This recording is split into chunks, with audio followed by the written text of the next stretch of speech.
Hi, I'm Corwin Stites. I'm a second year master's student in the Computational Science and Engineering department. I'm from Fayetteville, Arkansas. I'm Edward, and I'm from Norway, and I'm a graduate student in the Mecha department. And this is SeaSound.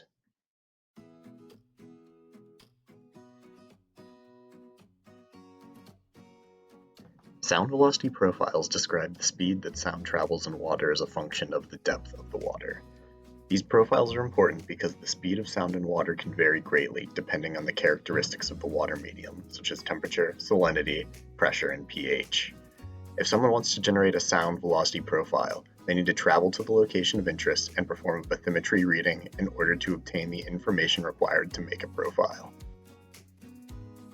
An interesting effect of a gradient sound velocity profile is that sound bends when moving through a water column with varying sound speeds.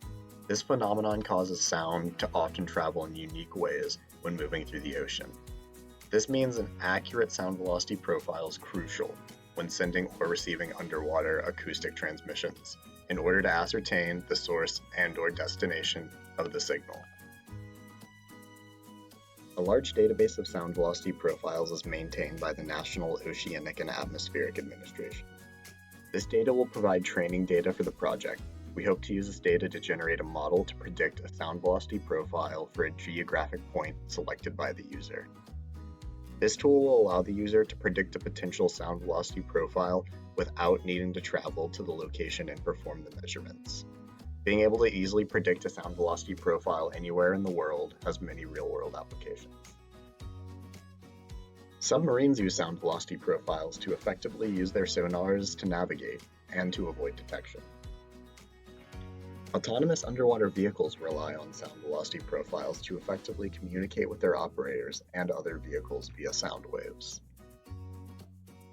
Even biologists need accurate sound velocity profiles in order to pinpoint the location of whales using detected whale songs.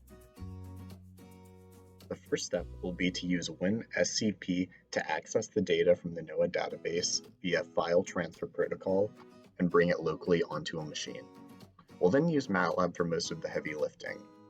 MATLAB will allow us to parse and clean the data. We'll also use MATLAB along with the statistics and machine learning toolbox to establish correlation and build our model.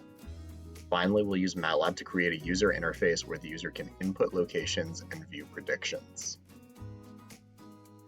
So the risk for this project is connected to the extraction of the data. We have seen into the NOAA database or the web page, and we have seen that it's possible there, but we have to test and see if our tools can do that properly. And we also have to clean the data. It's come into a netcdf format, so we need to make it readable for our predictive model. But we will go ahead and try to do that the first week, and then we'll pivot over to something else if it seems too difficult. Our first next step is going to be to download the data from the NOAA database locally to one of our machines. Then we need to figure out how we're going to clean the data and actually use it to implement a model to predict sound velocity profiles.